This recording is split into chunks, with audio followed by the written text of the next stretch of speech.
as the military ombudsman goes, the government over there has to stop bullying him while he's trying to do his job. He's trying to get the streamlining of benefits for people who have to medically release from the military, and all they're doing is trying to strangle his financial budget to get the job done.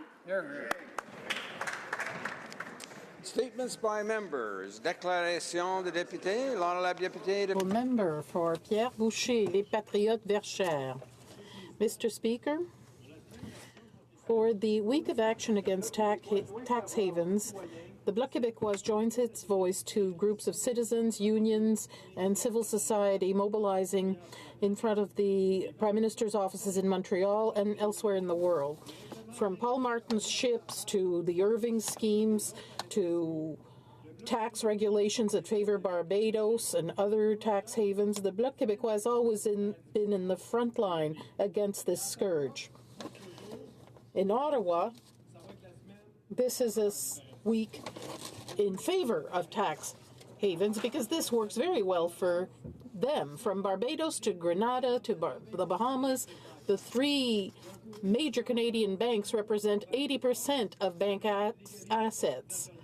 The government is announcing millions to combat fraud, but it legalizes all these schemes. We see this with austerity. The Canadian complicitness in tax havens has been going on too long. Monsieur le Président, on March Mr. Speaker, time Winnipeg City Councillor Harvey Smith passed away. I had the distinct honor to work with Harvey for 14 years while we were both city councillors. Harvey was outspoken. He was larger than life, but most of all, he was a tireless advocate for social justice, for the ward of Daniel McIntyre, and for the city of Winnipeg. Harvey fought for those less fortunate. You could never doubt his love and his commitment for his community and our city. From his steadfast support to save Sherbrooke Pool, to his creative advocacy to improve back lanes, to, of course, the rehabilitation of Central Park, Harvey was a true community champion, as it was proven by the tributes that poured in from the people and organizations he touched. Rest in peace, Harvey, and thank you so much for leaving such a lasting legacy for Winnipeg. The Honourable Member for Edmonton-Griesbach. Mr. Speaker, last week I hosted a standing room only town hall meeting. The town hall was about 4 supervised injection sites proposed for north central Edmonton. One of those will be in my riding of Edmonton-Griesbach. I'd like to thank the expert panelists who were there. Thanks to Shelley Williams, Deputy Police Chief Brian Simpson, Heather Stanchfield, Chris Boiswaldo, Ratan Lawrence, and Dr. Oluseyi Oladele. Now, everyone wants a healthy and safe community, and we all want to help people struggling with addictions. At the meeting, though, opinions differed on these controversial facilities. But one thing is clear. The people whose houses are a stone's throw away are not too pleased, and they don't feel that they are sufficiently consulted about the locations. And the Liberal government promised thorough consultations about these injection sites nationwide. So, Mr. Speaker, people living near these sites deserve more say. The Honourable Member for West Nova. Monsieur le Président, je suis fier de... Mr. Speaker, I'm proud to represent a region that has huge historic importance for Canada. Samuel de Champlain, amongst others, was welcomed by Member 2 at Port-Royal, extending an enduring hand of peace and friendship between the Mi'kmaq and Acadian peoples. Port-Royal was the first permanent European settlement in Canada. Unfortunately, in the CBC miniseries The Story of Us, which purports to tell the story of our nation, Port-Royal was not even mentioned. Nor was the history of the Acadians, their settlement, their deportation, or their development into a people who have added so much to the rich culture of Atlantic Canada. I urge the CBC to review these serious omissions and correct the historical record. The story of Western Nova Scotia is an important part of Canada's story. I invite all Canadians to visit our beautiful area this year on Canada's 150th anniversary and learn about the region's essential contribution to the foundation of our country. Thank you, Mr. Speaker. L'honorable député d'Abitibi-Baie-James. Member for Abitibi-Baie-James, Nunavik, EU. A teacher in my riding, Maggie McDonald, was awarded Glober Teacher Prize. As children, we are fortunate if we have a strong network of support, encouragement, and inspiration. Sometimes in northern remote communities, teachers come and then leave after only a few months, shocked by isolation, limited resources, and different culture. Maggie McDonald came to Salouet 6 years ago, and in her words, has built programs that cultivate resilience, hope, and build self-belief in the youth in the community. Students have gained confidence, self-esteem, self-worth. Her students say that she is more than a teacher for the whole community. She is a coach, a refuge, an advocate, a role model, and family.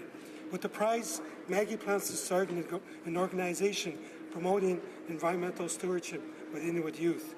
Maggie is a northern light who illuminates possibilities and hope into the lives of her students. Maggie, miigwech nakilmik. Bravo. The Honourable Member for Hastings, Lennox and Addington. Mr. Speaker, 150 years gives you plenty of time to mature, to ripen, to age to perfection. After 150 years, a celebration is definitely in order. I am, of course, speaking about the 150th anniversary of the Wilton Cheese Factory in historic Loyalist Township. Founded as a farmers' collective in the same year as the birth of our great country, Wilton Cheese continues to serve our community under the family-run ownership of the Jensens, beginning with a handshake deal with master cheesemaker Anna Jensen, who came to Canada as an immigrant in 1925. Through hard work and a rural entrepreneurial spirit, he, his son and grandson, and everyone who has worked at the Wilton Cheese have made important contributions to the fabric of our community. Eastern Ontario has a long, proud history of cheese production, and Wilton still operates today in the best of this tradition. So please join me in extending a congratulations to everyone at the Wilton Cheese Factory for aging so well. The Honourable Member for Yorkton Melville. Mr. Speaker, today I recognize 5 communities in my riding of Yorkton Melville. Wadena, Calvington, Churchbridge, Langenburg, and the village of Buchanan competed against 20 other Saskatchewan communities in the Go Out and Play Challenge powered by Saskatchewan Blue Cross, a fun way to inspire parents and children to live healthier lifestyles through outdoor active play every day by logging in their activity minutes with the goal to win $10,000 for their community. Buchanan would upgrade their community playground. Churchbridge eyed phase 2 of their sports park. Calvington sought to upgrade their outdoor pool. Wadena wanted to create a walking path, and Langenburg would kickstart funding for an outdoor pool. Great communities and great projects. First of all, congratulations to Churchbridge, community runner-up prize winner of $5,000 for clocking 370,056 minutes. And I'm pleased to congratulate Langenburg, community grand prize winner of $10,000 with 506,204 minutes of family physical activity. Thank you. Hear, hear. Honourable Member for Avalon. Mr. Speaker, every spring since 1992, the community of Portagrave gathers together prior to the start of the fishing season to celebrate our fishery and all it has done to provide for our people. They call it the Fisherman's Weekend, and I was pleased to attend and celebrate with them again this year. The weekend is jam-packed with events, a community breakfast, church service, and of course the honoured tradition, Blessing of the Fleet. The community takes pride in this ceremony as they wish the fishermen a prosperous season on the open seas, and that they all return home safely to family and friends once the fishing is done. I would like to thank Pastor White and the Pentecostal Church of Portagrave for honouring this long-standing tradition, and join the community of Portagrave in wishing all seafarers a safe and successful season on the waters of Newfoundland and Labrador. Thank you, Mr. Speaker. Hear, hear. The Honourable Member for Dartmouth-Cole Harbour. Mr. Speaker, as you know, it's Sedma season in Dartmouth.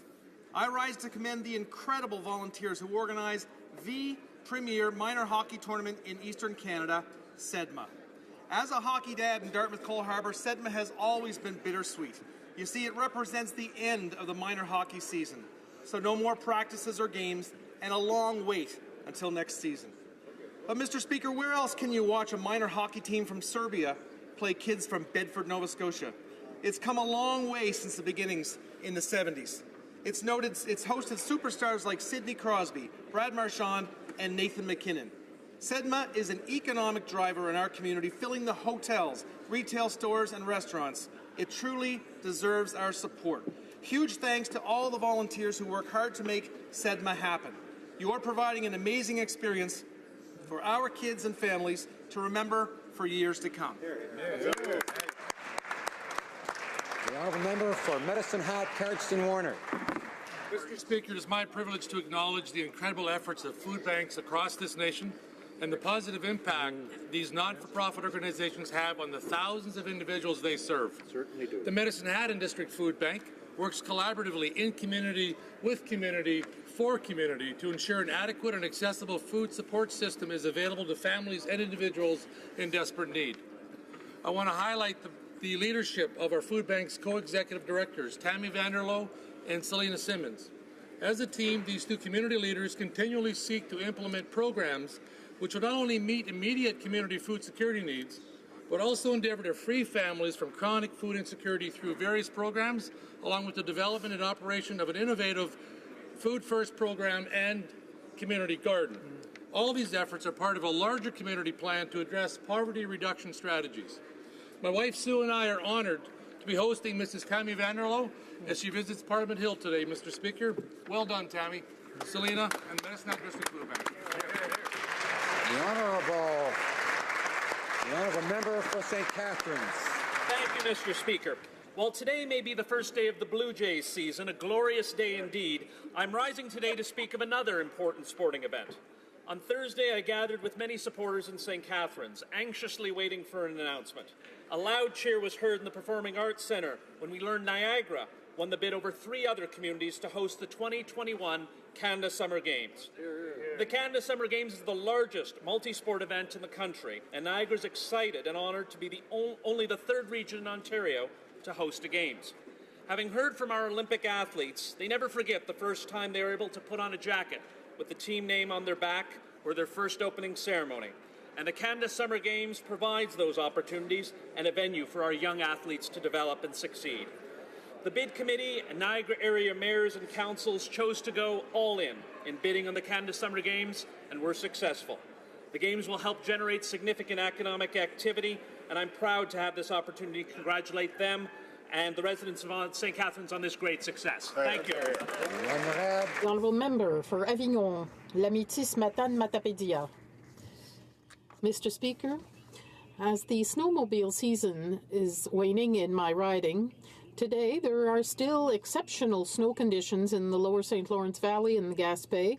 I want to take this opportunity to underscore the importance of the snowmobile industry in my region.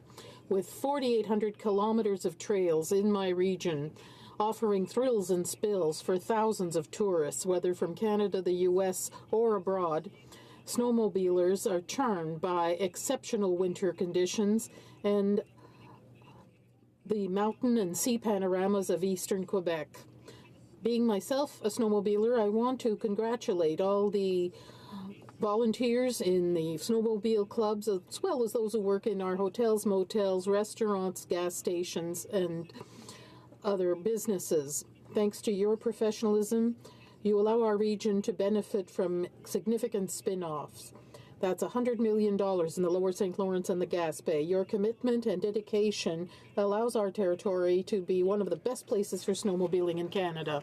Peace River, Westlaw. Mr. Speaker, there is sad news today out of Russia. An explosion has rocked the St. Petersburg metro system, with reports indicating that at least 10 people have died and 39 more have been injured, 6 of whom have critical injuries. We know that these people were going around their normal, everyday routine. They were fathers, mothers, brothers, and sisters, all of whom have had their lives changed forever. In the strongest possible terms, we denounce this act of terror, and we stand in solidarity with the people of Russia. While the motivation for these cowardly acts of violence is unknown, they showcase the very worst in humanity. Despite their evil intentions, the Western world will not be intimidated or frightened by these acts of violence. Our resolve is to seek justice and to promote human thriving. We will not be moved. Today we condemn the violence on innocent individuals and offer our prayers and condolences to the families in Russia. Thank you.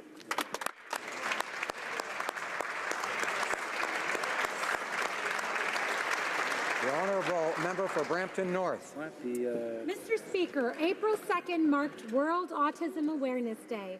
Autism continues to be a major health crisis here in Canada and across the world. Through the raising of awareness, more resources have been dedicated towards research, treatment, and diagnosis. But, Mr. Speaker, even with the added awareness and resources towards autism, I have met many families who are struggling to access resources and help for their children with autism. Nina Jane, a mother of an autistic child, faced the same challenge and took it upon herself to create an online resource that can be found at abletolearn.com. It has over 30,000 pages of material and over 900 products that provide free, inclusive educational material with a special focus on autism and learning disabilities for anyone. I would like to commend her hard work and dedication on this important day. Thank you, Mr. Speaker. Honourable member for Salaberry-sur-Roi. Mr. Speaker, on March 28th, I had the honor of visiting the Chateauguay Valley Vocational Training Centre in the New Frontiers School Board in Ormstown. After 6 years of hard work, they finally come up with the HoC project. In cooperation with Habitat for Humanity, the project will offer a LEED-certified two-family home for needy families in the region. The house was built largely by students and volunteers in the centre. The teachers trusted their students to give back to the community. To help one another in our region. I'm really proud of this project established in the Haut-Saint-Laurent. Congratulations to the team behind the Our House project. You are showing how important it is on a daily basis to get involved as citizens. You're leading by example. Thank you so much. Merci à toute l'équipe du centre et to thank the whole team at the centre as well as the volunteers and partners. Central Okanagan, Similkameen, Nicollet. Mr. Speaker, Sean Webb came to Ottawa as a legislative assistant in 2008 and would later serve as the Regional Affairs Advisor for British Columbia and the North for the Right Honourable Stephen Harper, which he considered one of his greatest honours. Sean described Canada as the fairest society in the world and was well known for his intellect, his willingness to help others, and his dedication to help make Canada a better country. One of his legacies will no doubt be the fight to claim the North Pole for Canada, the true North, strong and free. Sean took on Yukon and Northern Files as though they were his home and the people there his greatest companions. He had a brilliant intellect with an encyclopedic memory. But he will most be remembered as a kind, caring soul with a heart of gold taken far too soon. Our thoughts and prayers are with Sean's mother, Felicity, whom we collectively grieve over this immense loss. Mr. Speaker, we are truly blessed to have known Sean Webb. Rest well, my friend. Your work may be done here, but your example inspires us to do all we can to preserve the blessings of this great country. Thank you, Sean. God bless Canada.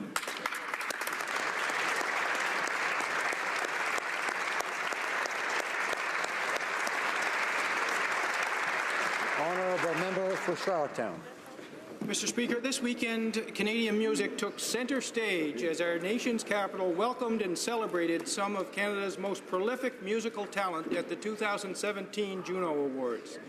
Canada is privileged to have such a large number of artists whose talent is disseminated internationally and across the country. I want to recognize the hard work and dedication of these artists and an industry that contributes to this vital Canadian music industry. Canada's commitment to support this wealth of musical talent, notably through the Canada Music Fund, which also contributes to making landmark events such as the Juno Awards possible.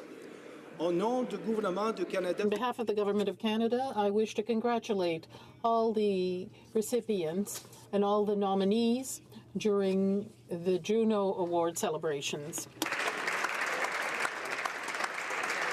Oral questions, questions orales. The Honourable Leader of the Opposition.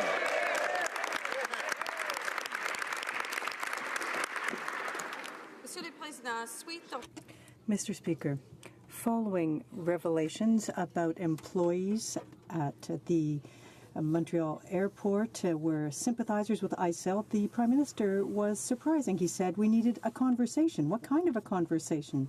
Any employee who has any link with the Islamic State must be fired immediately. Does the Prime Minister think that it's normal for supporters for ISIL work in our airports? Honourable Prime Minister. Mr. Speaker, Canadians must be assured that the government is doing everything that it can and must to keep them safe, at home, in the city, and in airports. That is why we are working so diligently to ensure that there are no problems with security at our airports, and that's why we ensure that traveling Canadians will be safe. The Honourable Leader of the Opposition. The Minister is being dangerously naive when it comes to airport security. He was asked about 4 ISIS sympathizers working at the Montreal airport. And do you know what he said about it? He said we need to have a conversation about whether or not ISIS supporters should be able to still work in our airports. There's nothing to discuss here. They should all be fired. No terrorist sympathizers should be anywhere near our airports. Now, Canadian law enforcement agencies have done their job to keep us safe. When's the Prime Minister going to do his? Right Honourable Prime Minister. Speaker, it's very clear that we support the Canadian law enforcement agencies in their important work in keeping Canadians safe. We know that we have to keep Canadians safe from threats of terror. That's why, whether we're talking about Canadians in their homes, in their cities, or in airports and air travel, we will do everything to make sure that Canadians are safe. That is one of the fundamental responsibilities of any Canadian government. The Honourable Leader of the Opposition. Mr. Speaker, I doubt that Canadians appreciated seeing executives at Bombardier give themselves salary increases. And this is not taking into account that Bombardier eliminated some 14,000 good quality jobs. Canadians are also surprised to see the government's or the Prime Minister's silence. Is the Prime Minister embarrassed after having given money to Bombardier? The Right Honourable Prime Minister. Mr. Speaker, we know just how important the aeronautic industry is for economic growth across the country, for good middle-class jobs, for economic growth, that the Conservative government couldn't deliver for Canadians. As regards Bombardier, we granted them a loan for them to succeed with the C-Series and the Global 7000. That will create jobs for Canadians. As regards Bombardier's choices, I'm happy to see they have taken action. The Honourable Leader of the Opposition. Bombardier executives are giving themselves a 50% raise and bigger bonuses with tax dollars. And this is a company and a CEO who said he didn't even need the money that the Prime Minister gave him. And it's a company that's firing 14,000 workers in a year. This isn't helping the middle class. This is lining the pockets of the 1% of the 1% with tax dollars. Isn't the Prime Minister embarrassed? How is this helping the middle class? Right Honourable Prime Minister. Mr. Speaker, I'm happy to correct the member opposite. We made a loan to Bombardier, a repayable loan that will ensure good jobs in the C-Series and in the Global 7000 and assure the long-term viability of the aerospace industry in Canada, which leads to good jobs and economic growth that that previous government wasn't able to deliver. We're obviously not pleased with the decision that Bombardier made around its remuneration for its executives, but we're happy to see them make decisions that are fixing that for Quebecers and Canadians' confidence. The Honourable Leader of the Opposition. Mr. Speaker, Canadians work hard for their money. They feel nickel and dimed while the Prime Minister is taking away tax credits for their kids' sports, arts and music lessons. He's even taking away their tax break for bus passes. Meanwhile, he's handing millions of dollars that's being used for bonuses to Bombardier executives, all while they fire 14,000 middle-class workers. Is this the Prime Minister's way of standing up for the middle class? Because if it is, he should sit back down. Right Honourable Prime Minister. Mr. Speaker, I can understand the member opposite's attachment to the public transit tax credit. It's the only thing that previous government did for transit. Instead, we're investing $25 billion over the next 10 years in public transit. And we're also, Mr. Speaker, committed to evidence-based policy. And when what that member had promised would happen didn't happen, that is, it wasn't an incentive that led to more public transit ridership, we looked for other ways to invest in public transit that will help everyone, including and especially low-income transit users. Excellent. L'honorable député d'Outremont. The honourable member for Outremont. Mr. Speaker, Canadians were shocked last week to find out that after receiving hundreds of millions in government funding, Bombardier executives were ready to pocket $32.6 million in bonuses, $32.6 million US. What was the Prime Minister's reaction to all this? Well, he said he, quote, respects the free market and the choices companies make. So much for the Prime Minister of the little class and the middle class, Mr. Speaker. So why did the Liberal government commit to a $400 million loan without getting any clear commitments on keeping jobs in Canada while allowing that money to be funneled into their pockets? Right Honourable Prime Minister. Mr. Speaker, we made a long-term loan to Bombardier that will be repayable, that was focused on creating jobs and securing the C-Series and the Global 7000, which will lead to economic growth and positive job creation for the middle class in communities across this country. We know that the aeronautic industry is important for future growth in this country, and that's why we were happy to extend this loan to Bombardier. We are, however, also pleased to see that they're moving forward on responding to legitimate preoccupations that Canadians had about their compensation structures. The honourable member for Outremont. Preoccupations of Canadians that obviously the Prime Minister doesn't share, Mr. Speaker. Les Canadiens doivent-ils comprendre que le Premier... So does that mean that the Canadians are to understand that the Prime Minister signed an agreement that didn't guarantee any jobs would be maintained, but that it would enable the company's wealthy executives to pocket $32.6 million US from public funds? Canadians want a government that acts in their interest, not a government that lines the pockets of wealthy executives. Why is the Prime Minister continuing to defend Bombardier executives? The Honourable Prime Minister. Mr. Speaker, we're defending jobs created by Bombardier thanks to the loan that we provided, which will create jobs for the C-Series and the Global 7000. We know that we need to support the aeronautic industry across the country because it's a source of good jobs and economic growth. We're also happy to see that Bombardier has rectified its situation when it comes to their compensation structure for executives. The Liberal platform complained that Stephen Harper's climate plan included, quote, arbitrary targets. The Liberals then adopted exactly those targets. And in this year's budget, they announced a cut of $1.25 billion from their promised climate change investments. Environment Canada has now admitted that the Liberal government will not even meet Stephen Harper's targets. So, the Prime Minister is keeping the same targets, but just failing to meet them. Is that what he meant by real change? Right Honourable Prime Minister. On the contrary, Mr. Speaker, with our pan-Canadian framework, a historic accord negotiated with all provinces, we have for the first time in Canadian history presented a concrete plan to deliver on climate change targets. We are going to make concrete emissions reductions while at the same time making steps to export our resources to markets. Building both a strong economy and a protected environment is the commitment we made to Canadians. That's a commitment we're keeping. The honourable member for Outremont. Ms. Environment Canada has just confirmed that it's a commitment they're not keeping, Mr. Speaker.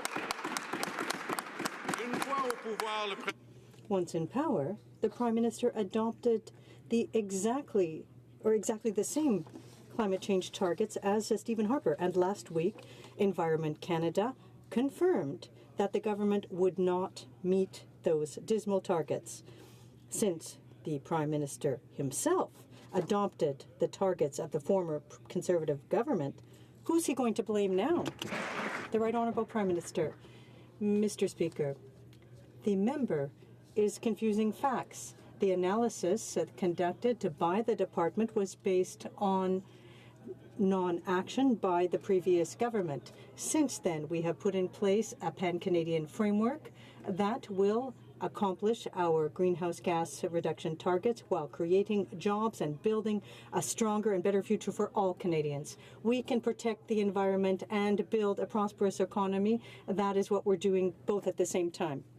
The Honourable Member for Lac-Saint-Jean. I want to reaffirm that we have invested in public transit. I've made announcements in Edmonton, in Vancouver, in Toronto, more than this government has made. We're proud of that. We have invested a lot. Now, Mr. Speaker, public safety is extremely important, and the response by the government is a weak reply with respect to airports, and it requires us to reaffirm the importance of security.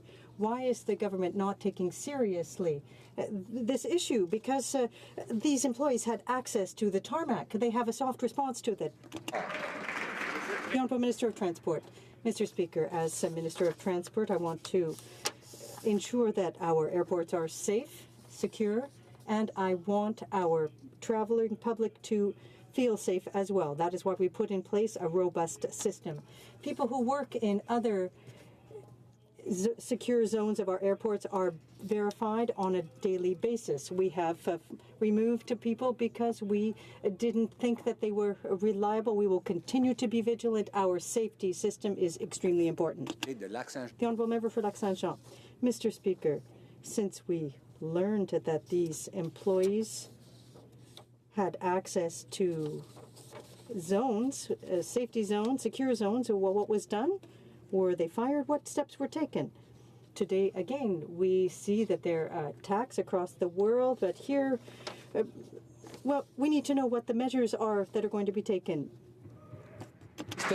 The Honourable Minister of Transport. Mr. Speaker, we have people on site. We have robust sites. People who have access to secure zones have red access codes. That they have been subjected to very strict, detailed assessments by our security services before they were even hired. Every day, every 24 hours, we verify that nothing has changed, and if something has changed, we take steps immediately. Our safety system is in good hands. Very sound, Muskoka. Mr. Speaker, after learning that there are radicalized employees at the Trudeau International Airport, the Prime Minister of our country said in his response that we should have a conversation. Really, Mr. Speaker, a conversation when there is security issues at risk. This is no time for conversations. This is time for actual action. When will these Liberals fire these radicalized employees and assure the traveling public has safe airports to go to?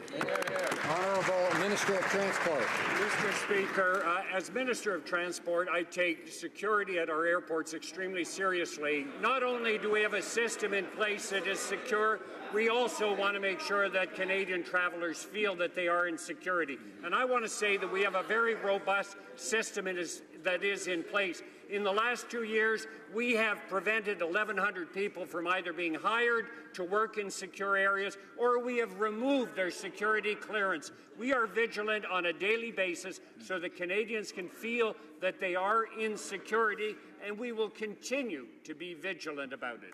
Honourable Member for Parry Sound, Muskoka. Robust, Mr. Speaker, robust. Mr. Speaker, let's review the evidence. They are visiting pro-ISIS websites. They are publishing radicalized propaganda. They are reviewing online sites about homemade explosives, Mr. Speaker. This Prime Minister is dangerously naive, and so is his Transport Minister. They want to have a conversation. Well, Mr. Speaker, on this side, we say fire these employees, stamp out any remaining culture of radicalization, and keep people of Canada safe. The Honourable Minister of Transport. And Mr. Speaker, what I want my honourable colleague to understand is that we are vigilant. We watch all of the employees who are in the secure areas, and when we discover that they may be going to websites or becoming radicalized, we take action. We immediately remove their security clearance. That is what has to be done to ensure that the people working in the secure areas of the airport for passengers and on the tarmac are people that we can rely upon. That's why we're vigilant on a daily basis. The honourable member for Thornhill. Mr. Speaker, the Liberals have approved China's acquisition of a Montreal high-tech company. Shameful. The company's fiber laser technology has several applications, including military development of directed energy weapons. Our Conservative government had blocked the deal on the national security advice of National Defence and CSIS. Now, the Liberals claim they've attached unexplained conditions to the sale, but do the Liberals realize in their rush to please China, they are putting the security of Canada and our allies at risk? The Honourable Minister of Innovation. Mr. Speaker, let me be clear. We never have and we never will compromise on national security. I also want to take this opportunity to highlight that we did not overturn a cabinet order. The previous government managed the process so poorly that it ended up in court. We followed a rigorous process. We examined all the facts by our national security agencies, and the law was followed, Mr. Speaker. We acted on the full record and advice given to us by our national security experts. And like I said, Mr. Speaker, we never have and we never will compromise on national security. Member for Thornhill. Mr. Speaker, for years, federal government departments have been hacked by a network of Chinese hackers. Recently released documents reveal China's hack of the National Research Council in 2014 alone cost hundreds of millions of dollars. Now the Liberals approve the sale of this Montreal company and its sensitive defence-related technology. Mr. Speaker, why are the Liberals spending many millions of dollars to protect our secrets from the Chinese at the same time they're selling our secrets to the Chinese? Honourable Minister of Public Safety. Mr. Speaker, at the beginning of our government, the Prime Minister asked me and a number of other ministers to fully re-examine Canada's cybersecurity capacity. That review has been ongoing now for a number of months and is leading to a much more vigorous and robust posture on the part of Canada in collaboration with our allies to deal with all cybersecurity issues. And might I just repeat with respect to the transaction that's been referred to in the question, all national security advice has been followed. The honourable member for Cowichan, Malahat, Langford. Mr. Speaker, it's been 2 years since the Liberals made a promise to regulate and legalize marijuana, and in that time, tens of thousands of Canadians have been subjected to arrests, charges, and convictions for simple possession. This has done real harm to future employment prospects and is burdening an already strained justice system. Meanwhile, the Liberals continue to refuse any thought of decriminalization as an interim measure. Why is this supposedly progressive Liberal government continuing to hand out criminal records to Canadians for simple cannabis possession? Hear, hear. Honourable Minister of Justice. Well, thank you, Mr. Speaker.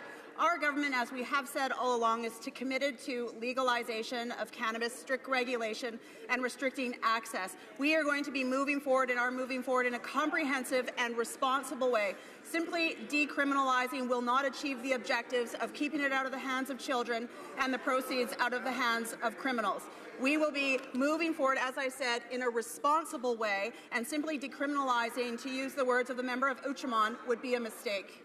Honourable member for Salaberry-sur-Roi. Legalization of marijuana has been announced for July 1st, 2018. Guess how many lines have been dedicated to that in the budget? 2. How much money for prevention education for young people? None. Decriminalization? No.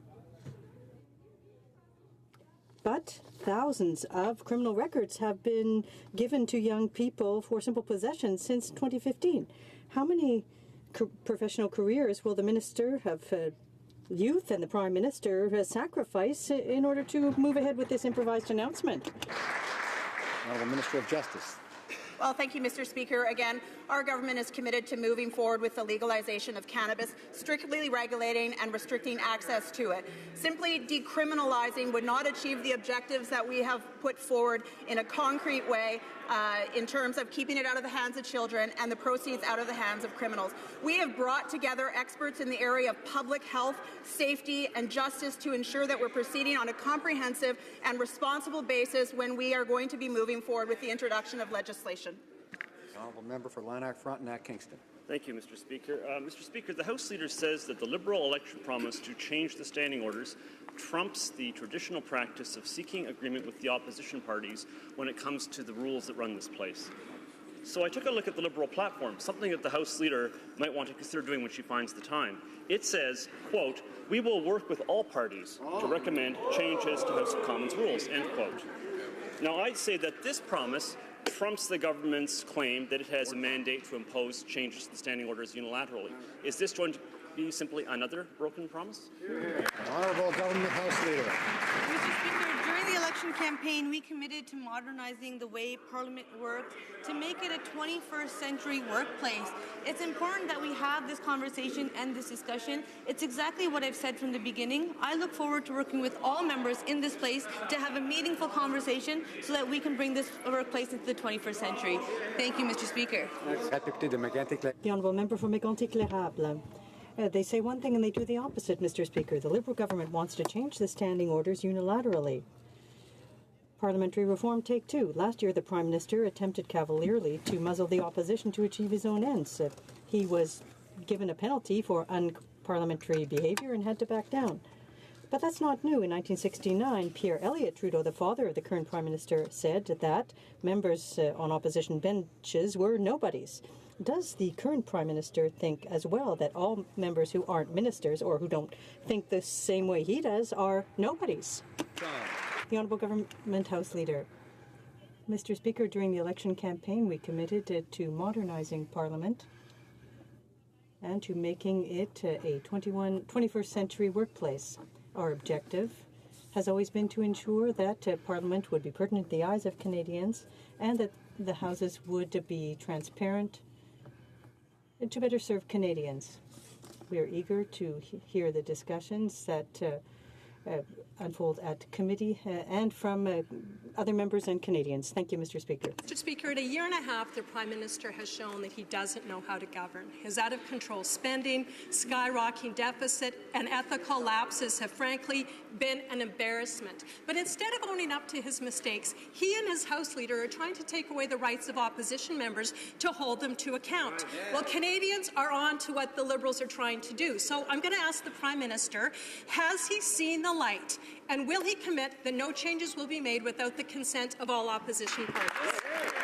Honourable Government House Leader. Mr. Speaker, I always appreciate the opportunity to reply to the opposition House Leader and to work with her. We have had meaningful conversations, and I know we can continue to build upon them. We will continue to do the important work that Canadians elected us to do. I know that we need to bring this place into the 21st century. We committed to modernising the way Parliament works. We will continue to do this important work, hopefully together. Thank you, Mr. Speaker. Honourable Opposition House Leader. Well, Mr. Speaker, unfortunately, in an effort to shield the Prime Minister from the mess that he's created, the Liberal chair of the committee has just suspended meetings, clearly under the instructions of PMO. This hard-handed and this type of tactic is making this place toxic, Mr. Speaker. It's hard to know why the Prime Minister is being so irrational on this. What opposition parties are asking for is reasonable, and it is with precedent. So will the Prime Minister show some good judgment on all of our behalves and commit that no changes will be made unless we all agree? Honourable Government House Leader.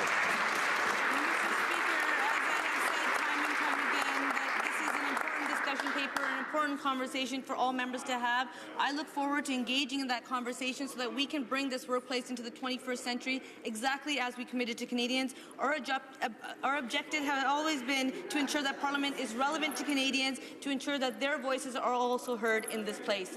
Thank you, Mr. Speaker. Excellent. Member for Nanaimo, Ladysmith. The Liberals continue to show just how out of touch they are with Canadian families. They say they're helping by making parental leave longer, but families won't receive any additional money, meaning families with new babies have to live on just 1/3 of their normal income. And the government's defense on why they fail to help low-income families? Wealthy parents need more support. Unacceptable. When will this government finally deliver on real change for everyday people and not just those at the top? Bravo. Honourable Minister of Social Development. Thank you, Mr. Speaker. I'm delighted to remind all members of this House that this government was elected to grow the economy, in order to grow the middle class, and make sure that no one feels excluded out of development and economic growth. And for that purpose, Mr. Speaker, we have put into place last year and in last week's budget important measures that will increase the flexibility and the inclusiveness of all programs, including the EI program, Mr. Speaker. The honourable member for Belleuil-Chambly. Mr. Speaker, an Angus Reid survey shows that about half of Canadians are concerned about new powers being given to American customs agents in C-23, even if they're in favour of pre-clearance. American agents on Canadian soil will be armed, will be able to undertake strip searches in the absence of Canadian agents, and will be able to detain and interrogate Canadians. C-23 will hurt human and privacy rights. The Minister again, Mr. Speaker. If the current system works so well, which we agree, why do they insist on forging ahead with giving Americans all these new powers on Canadian soil? Honourable Minister of Public Safety. Mr. Speaker, it's interesting to note what the New Democratic Party said when the existing system was introduced a number of years ago. They said it was no good and should be rejected, and now they're using the same line with respect to Bill C-23. The fact of the matter is, Mr. Speaker, under this improved pre-clearance arrangement, more Canadians will be able to clear American customs, but do so in Canada, on Canadian soil, under the protection of the Canadian Charter of Rights and Freedoms. Honourable member for Oakville. Mr. Speaker, Canada's automotive sector produces a vehicle every 14 seconds. That's 2.3 million vehicles a year. It contributes $18 billion to our GDP and creates employment for over 500,000 Canadians. My question is to the Minister of Innovation, Science and Economic Development. Minister, can you please expand on how the government plans to ensure Canada's automotive sector will continue to be at the forefront of innovation and create those good-paying jobs for Canadians? Before the Minister speaks, I remind the honourable member from Oakville to direct his comments to the Chair, the Honourable Minister of Innovation. Mr. Speaker, I'd like to actually thank the member for Oakville. He's done a great job as the Auto Caucus Chair, and he is correct. We are supporting the automotive sector. We extended the Automotive Innovation Fund. We changed the terms for more investments, which resulted in a $500 million investment by Honda and Alliston, which will help secure 4,000 jobs. Last Thursday, along with the Prime Minister, Ford invested $1.2 billion in the Windsor Essex plant and to create a new connectivity centre, which will help create and secure 800 jobs, Mr. Speaker. We're growing the economy, we're growing the automotive sector and creating good quality. The honourable member for Carleton. Liberals have forced middle-class taxpayers to loan $400 million to Bombardier, which then axed 14,000 middle-class jobs and gave a 50% pay hike to executives. Now, these billionaires have generously offered to defer these pay hikes, which means they'll still get their millions before taxpayers get repaid. Will the government force Bombardier to cancel all pay hikes and bonuses until middle-class taxpayers get their money back? Honourable Minister of Innovation. Mr. Speaker, we actually reduced the tax rate for middle-class Canadians by asking the wealthiest 1% to pay a little bit more. But I do understand the concerns raised by the member and Canadians with regards to compensation. As you know, Mr. Speaker, the company is taking actions in this regard. But more importantly, the investment that we made was to support the aerospace sector. The $372.5 million repayable contribution was going to help create more R&D jobs, 1,300 research and development jobs. This is going to create more opportunities going forward, Mr. Speaker. We're going to continue to support the sector. We're going to continue to support good quality jobs. Member for Foothills. Thank you, Mr. Speaker. They aren't lowering taxes, they're raising them. They've heard of this carbon tax. The Liberals are covering up the cost of their carbon tax because they know it's a disaster. A secret briefing has said a $300 per ton carbon tax is needed to meet their climate change targets. But let's recap the Liberal carbon tax so far. More than 100,000 Albertans out of work, 4,000 Calgary businesses have already shut their doors, and 3 international global energy companies have left Alberta. The Liberal carbon tax is costing Canadians their jobs and thousands of dollars a year. The Liberals need to stop the carbon tax cover-up and tell Canadians exactly how much the Liberal carbon tax is going to cost. Honourable Parliamentary Secretary to the Minister of Environment. Mr. Speaker, our government is very much committed to creating a more innovative economy that reduces emissions, protects the environment while creating good middle-class jobs. The pricing of carbon pollution will actually incent innovation in Canada. It will provide predictability and stability to businesses as they plan going forward.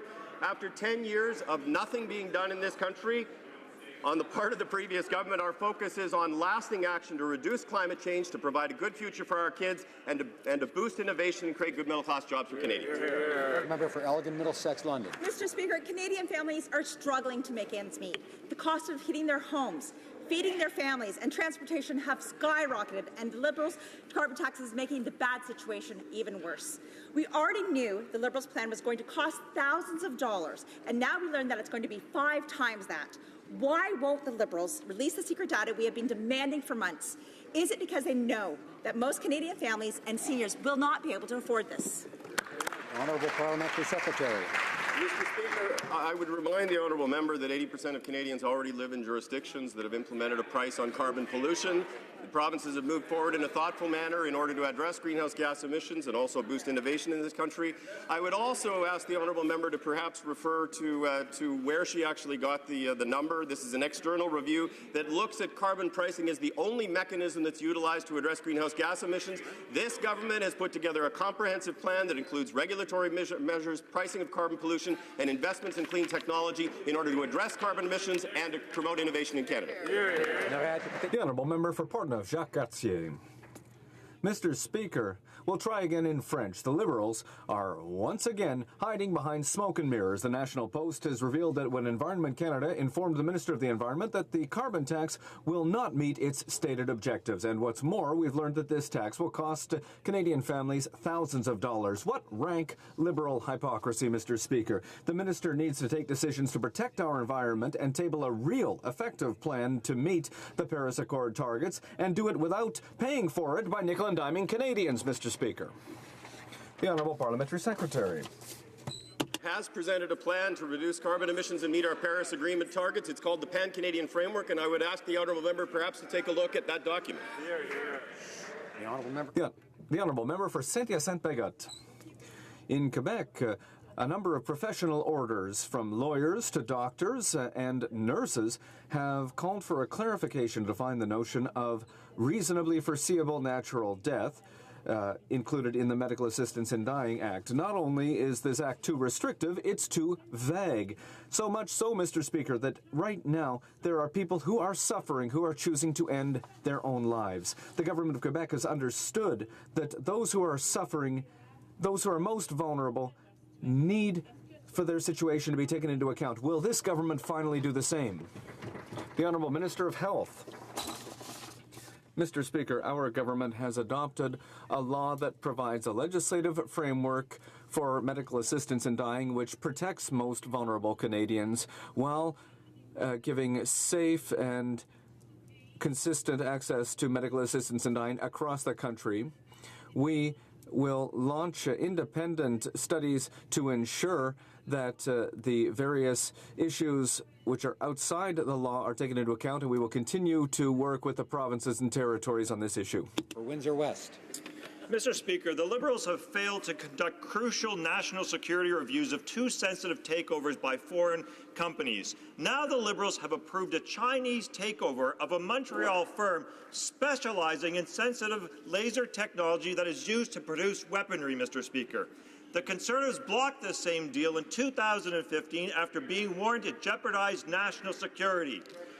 Why have the Liberals refused the previous government's decision and allowed this dubious idea to take over and to proceed? What has changed, and how can they explain that to the Canadian public right now? Honourable Minister of Innovation. Mr. Speaker, as I've said before, we never have and we never will compromise on national security. Let me be clear again, we did not overturn a cabinet order. The previous government mismanaged the process, which is the reason why it ended up in court. We pursued a rigorous process. We did our due diligence. We did our homework, Mr. Speaker, and we examined all the facts by our national security agencies. Again, I'd like to remind the member opposite, we made a decision that was in our national interest, and we stand by our decision. Honourable member for Barrie Innisfil. What a coincidence, Mr. Speaker, that Trudeau Foundation donations have gone up 600% since the Liberals got elected. The rules are clear. Parliamentary secretaries are banned from accepting travel, yet that didn't matter because we've learned that the former Parliamentary Secretary for Immigration took a trip paid for by, wait for it, the Trudeau Foundation. The Trudeau Foundation. How many investigations, Mr. Speaker, will it take before Liberals understand they're not above the rules or the law? Honourable Parliamentary Secretary for Multiculturalism. Mr. Speaker, I came to this country as a refugee and have spent my career as a constitutional and human rights lawyer promoting social justice, diversity, pluralism and inclusion. Prior to agreeing to speak at this conference on diversity and pluralism, I proactively contacted the Conflict of Interest Commissioner, who approved the travel. Upon my return, I submitted the proper declaration, and that information has been publicly posted for over 1 year. I'm proud to be part of a government, Mr. Speaker, that continues to advance social justice, diversity and pluralism and inclusion, not only in this country, but around the world. Honourable Member for Sarnia-Lambton. Mr. Speaker, now that the Liberal members of Parliament see that the Prime Minister doesn't follow the rules, it's monkey see, monkey do. The member for Brampton West has accepted...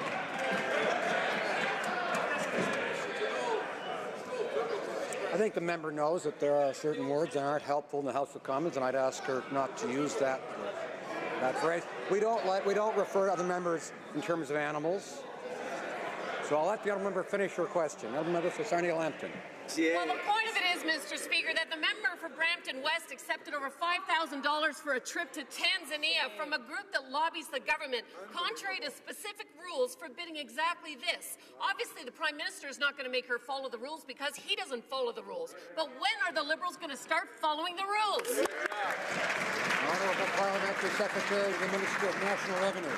Mr. Speaker, I was proud to travel to Tanzania with some of my colleagues in this chamber to see first-hand challenges faced by the local population. Before I left, I proactively contacted the Conflict of Interest and Ethics Commissioner, who approved the travel. Upon my return, I submitted the proper declaration, and that information has been public since June of 2016. Mr. Speaker, I think all members on that trip, including the member for Edmonton, Vitkasavan, will agree that it was important to see firsthand the challenges faced by local residents and how Canadian aid can be and was a game changer locally. Thank you, Mr. The Honourable Member for Lévis-Lotbinière. Mr. Speaker, the Prime Minister is setting an example by not following any ethics rules, and it's rubbing off on his parliamentary secretaries. 2 parliamentary secretaries have greased their palms, like in the good old days, by accepting paid trips that go against the rules put in place by the Prime Minister in his own guidelines for a responsible government. Whether the money comes from a lobby group or the Trudeau Foundation, any parliamentary secretary who follows the rules knows that they should not accept that kind of trip. Mr. Speaker, will the Prime Minister set the example once again and explain why he's not respecting his own rules? The Honourable Government House Leader. The 2 parliamentary secretaries worked proactively with the Commissioner and received approval for the travel. What's more, public declarations were made at the appropriate time. It is not unusual for parliamentary secretaries to travel in this manner. Just ask the government, or the opposition House Leader, rather, who in July 2011 was parliamentary secretary to the Minister for Public Safety and accepted travel to London in this fashion. Member for Calgary-Skyview. Thank you, Mr. Speaker. Mr. Speaker, Canada has no closer friend, partner and ally than the United States. Our government has been working closely with the new administration to ensure that our shared values, deep cultural ties and strong integrated economies will continue to provide the basis for advancing our cause, our strong and prosperous relationship. The Minister of Natural Resources was in Washington last week meeting with the members of the new administration.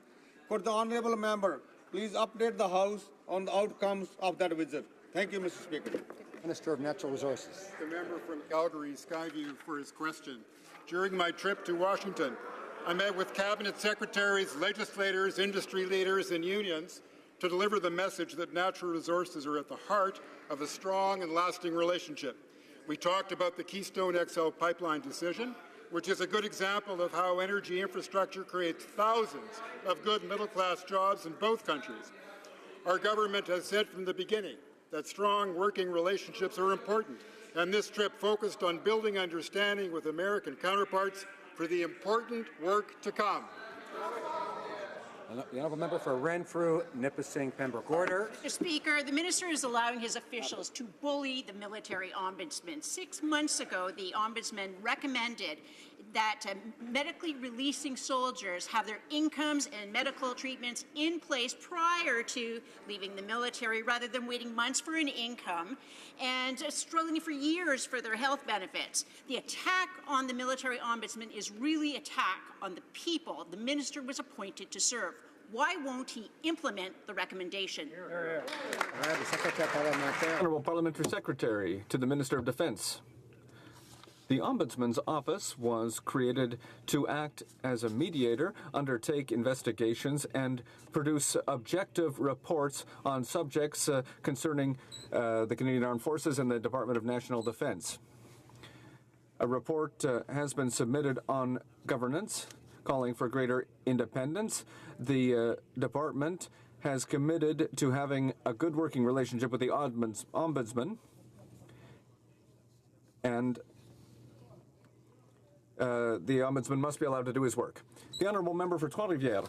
Mr. Speaker, just as the Transport Committee is starting a study on the many issues surrounding air security, well, there's some news that's come out that's concerning security issues at Montreal's airport. The minister claims that security is his priority, but how can he claim that there's no problem when he's not giving any answer to the recommendations of the Transportation Safety Board concerning delays in security investigations, random staff searches, the lack of policing staff in airports, and I'll stop my list there because I only have 30 seconds to ask the question. The Honourable Minister of Transport. Mr. Speaker, as I said, as Minister of Transport, not only is it essential that air transport be safe, but that it be perceived by the public as being safe. We have put in place a strong system to ensure that security. It's something that we review every day.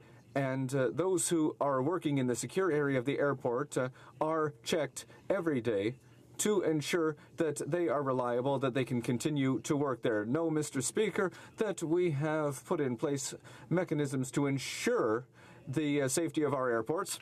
The Honourable Member for Pontiac. Mr. Speaker, Canadians agree that developing a strong economy and protecting the economy must go hand in hand. As you probably know, the transport sector is the source of about 23% of greenhouse gas emissions in Canada.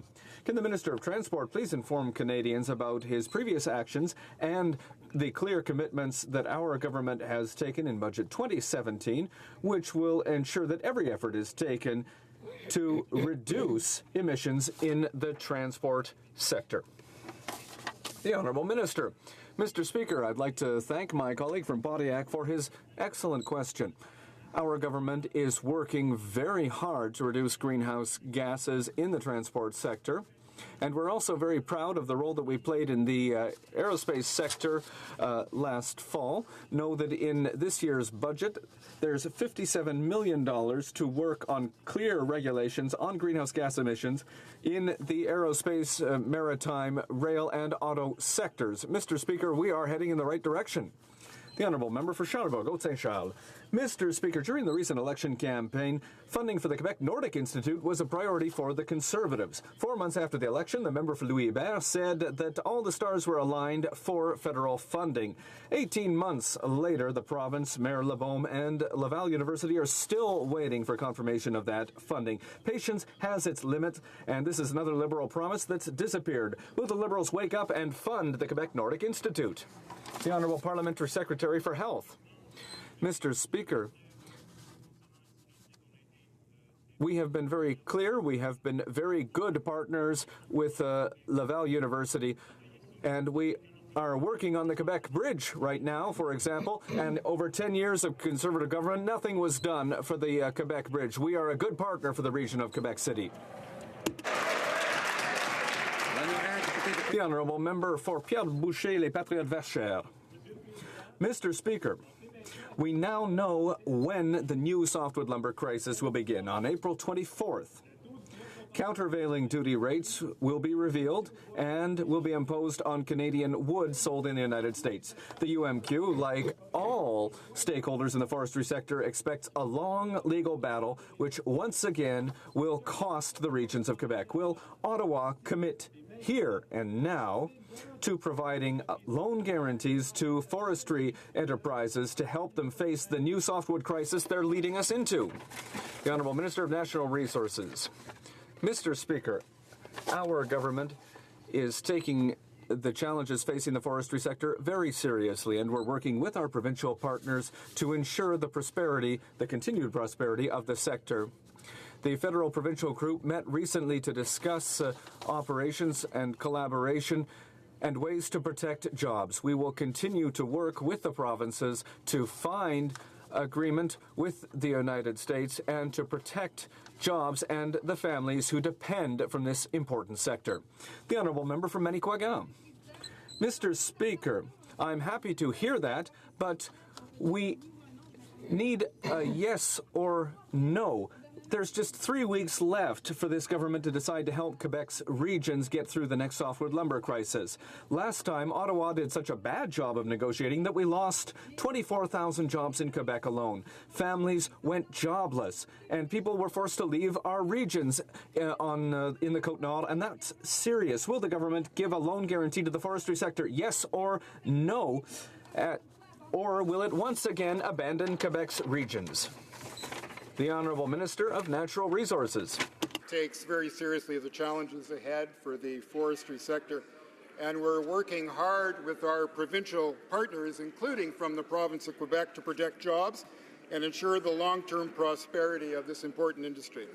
The Federal Provincial Task Force met recently, and we discussed ways in which we can work collaboratively and creatively. Our government, working with the provinces, continues to work hard to reach a deal with the United States to protect these vital jobs and the families that depend on them. The Honourable Member for La Pointe-de-l'Île. Mr. Speaker, Canada had a really nice little gala evening last night, but Francophone Quebec was not invited. Quebec's French music was not welcome, and the Heritage Minister did not say a single word in French. Over here, we know that Quebec and Canada are two different countries. We're just waiting for that to be made official. But does the Heritage Minister think that it's acceptable that French language music is completely excluded from the Juno's Gala? The Honourable Minister of Canadian Heritage.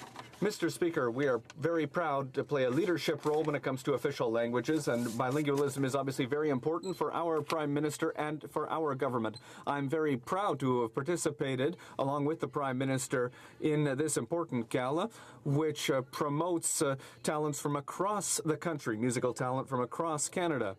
Many of those talents were able to celebrate the wealth of our culture, and we can always do better when it comes to bilingualism. We can always do better to promote French and English as official languages across our creative sector, and that's what our government is doing. I would like to draw to the attention of honourable members the presence in the gallery of the Honourable Bridget Anisette George, Speaker of the House of Representatives of the Republic of Trinidad and Tobago.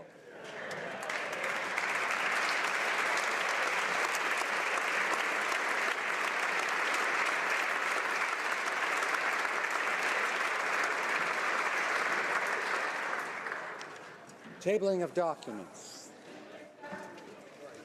Point of order. The Honourable Member for Beauport, Côte-de-Beaupré. Mr. Speaker, I'd like my friend from Louis-Hébert to apologize when he's saying that we did nothing in the Quebec City region when we were in power. That's completely false. You could look at the journals. We did far more than they did.